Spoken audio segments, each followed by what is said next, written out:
Saudamos a todos mais uma vez com a paz do Senhor Jesus Cristo. A gente estava pensando em elaborar uma reflexão, uma mensagem sábado ou domingo. Mas é interessante que quando a gente está fazendo isso aqui, a gente sente como se a gente estivesse abençoando alguém e ao mesmo tempo estivesse sendo abençoado. É a sensação que a gente está tendo. Então a palavra é bem essa mesmo. A gente estava sentindo saudade. Por incrível que pareça, coisa simples, né? Só uma reflexão que a gente posta na rede social. E ao mesmo tempo, assim, se a gente sentir que 2 pessoas, 3 ou 4 estão tendo paciência de ouvir essa reflexão, a gente já está se sentindo assim, nós sentimos que já estamos abençoando alguém.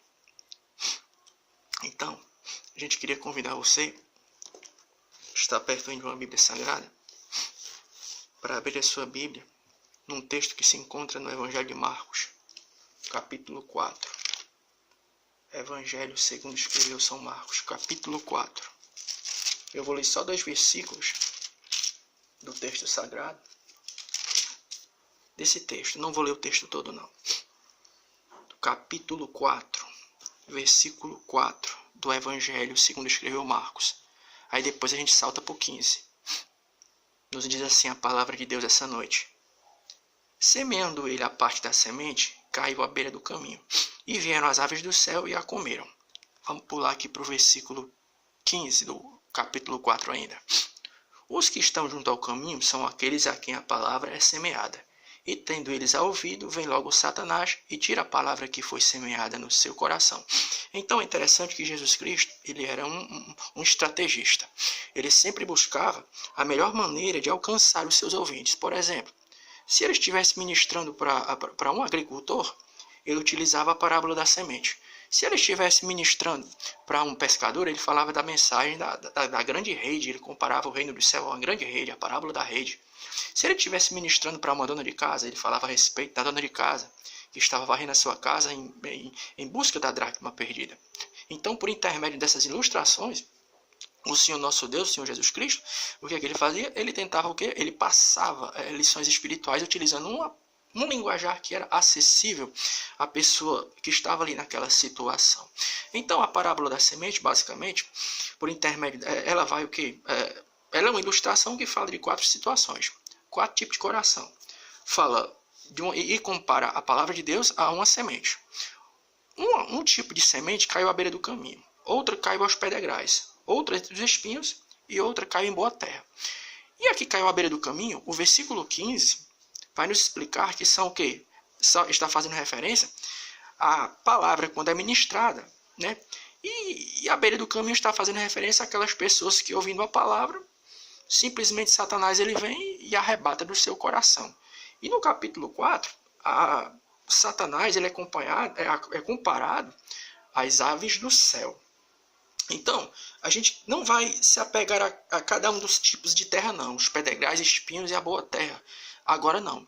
E nem também nós vamos falar a respeito das pessoas que estão na condição desses que estão na beira do caminho. Nós queríamos mesmo falar essa noite aqui, sabe do quê? A respeito da força de Satanás, que se manifesta com a intenção de arrebatar a palavra do coração do ouvinte.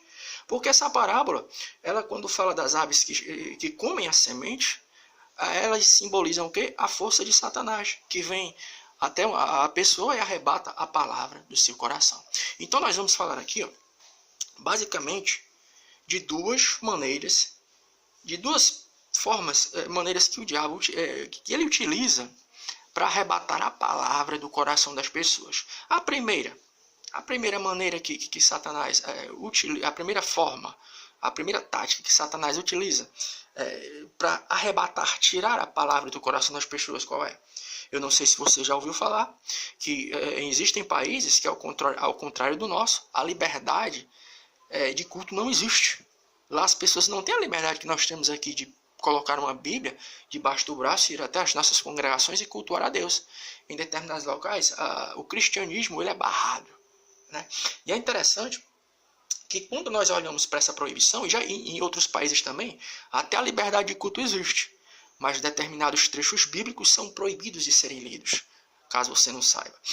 Então, alguns vão dizer o seguinte: não, isso é apenas coisas que vêm por intermédio de outras religiões ou então de questões políticas. Mas nós entendemos que por trás dessa proibição, desse impedimento, existe o quê? Uma ação satânica. Lá em 2 Coríntios capítulo 4, versículo 4, o apóstolo Paulo vai dizer o quê? Que o Deus desse século, Satanás, cegou o entendimento dos incrédulos para que não lhe resplandeça a luz do Evangelho. Já lá em 1 Tessalonicenses capítulo 2, versículo 18, o apóstolo Paulo disse que ele foi impedido por Satanás de ir até aquela congregação. 1 Tessalonicenses 2,18. 1 Tessalonicenses 2,18 diz assim, para você ver a ação do inimigo das nossas almas, no que é concernente colocar impedimento para a pregação da palavra. Olha aqui, 2,18 de 1 Tessalonicenses. Por isso, quisemos ir ter convosco pelo menos, eu, Paulo, e não somente uma vez, mas duas, mas Satanás nos impediu. 1 Tessalonicenses 2,18. Falando da ação de Satanás, e no momento em que ele colocou impedimento, barreira para que o apóstolo Paulo se dirigisse até aquela congregação para fazer a obra. Então, Satanás ele faz isso. Ele coloca impedimentos no que é concernente o quê? A ministração da palavra. Outra maneira que Satanás ele se utiliza para arrebatar a palavra do coração das pessoas. Por incrível que pareça, ele pode utilizar a própria palavra para arrebatar a palavra. De que maneira? Filipenses, capítulo 4, do 12 ao 13. Filipenses, capítulo 4, do 12 ao 13. Olha o que é que acontece. Uma das maneiras de se arrebatar a palavra do coração da pessoa.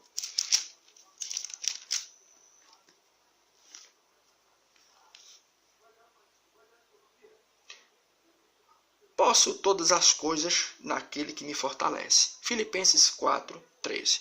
De que maneira a palavra pode ser arrebatada nesse sentido? Por intermédio de uma distorção bíblica. Eu posso pegar esse texto, por exemplo, que diz assim, posso todas as coisas naquele que me fortalece, e causar nas pessoas uma falsa expectativa de que, olha, a palavra de Deus nos diz que tudo nós podemos naquele que nos fortalece. Então, se nós podemos tudo, então você pode não adoecer, você pode tudo. Pode obter tudo aquilo que você quer, né? Mas só que quando a pessoa ministra essa palavra desta maneira, ela não prega o seu contexto. Olha o que é que diz assim no versículo 12. Sem passar necessidade e também ter abundância. Em toda maneira e em todas as coisas. Aprendi tanto a ter fartura como a ter fome. Tanto a ter abundância como padecer necessidade. Então, a outra maneira que o diabo pode utilizar para arrebatar a palavra de Deus do coração das pessoas é por intermédio de uma pregação distorcida. Eu pego o versículo 13 e começo a criar nas pessoas uma falsa expectativa. Olha, a partir do momento que você se converte a Jesus Cristo, você não vai mais passar por luta. Você não vai mais passar por dificuldade. Então começa a criar na mente das pessoas uma falsa expectativa. Sem explicar para as pessoas que quando o apóstolo Paulo disse isso, posso todas as coisas naquele que me fortalece, é no sentido de quê? De que independente do que ele estivesse passando, Deus ele tinha dado estrutura espiritual suficiente para que ele pudesse passar por tudo sem perder a fé. É só você ler o versículo anterior, o versículo 12 do capítulo 4 de Filipenses. Sem passar necessidade e sem ter também abundância. Em toda maneira e em todas as coisas aprendi tanto a ter fartura como a ter fome. Tanto a ter abundância como a padecer necessidade. Aí o que acontece? Por intermédio de uma pregação distorcida, sem levar em consideração o contexto, eu começo a pregar uma heresia. Começo a mostrar às pessoas um evangelho que não é verdadeiro. As lutas vêm, as dificuldades. E as pessoas se sentem frustradas e acabam se afastando. Eu ensino as pessoas a construir a sua casa não sobre a rocha, mas sobre a areia. E aí vem a tempestade, vem as dificuldades e a casa cai. Por quê? Porque nós não pregamos o evangelho ensinando as pessoas a construir a sua casa sobre a areia. E tem uma maneira da gente se proteger com relação a isso. O apóstolo Paulo vai dizer lá em 2 Coríntios, capítulo 10, versículo 4, que as nossas armas não são carnais, mas são espirituais. Nós temos que entender que por trás de todo impedimento, toda barreira que traz um impedimento à pregação do evangelho e toda pregação distorcida, existe sim uma ação do inimigo. E nós podemos fazer o quê? Orar, ler a palavra, porque o apóstolo Paulo também vai se referir à palavra, tanto ele como autor aos Hebreus, como a espada do Espírito.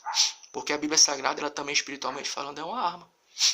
E quando nós estamos munidos desse sentimento, nós estamos em condição de enfrentar essas dificuldades. Então, meu querido, fica aqui a nossa palavra, orando a Deus e pedindo que o Senhor nosso Deus, Ele te conceda uma noite de sono sossegado, uma noite de sono reparadora, debaixo da unção do Espírito Santo. Amém.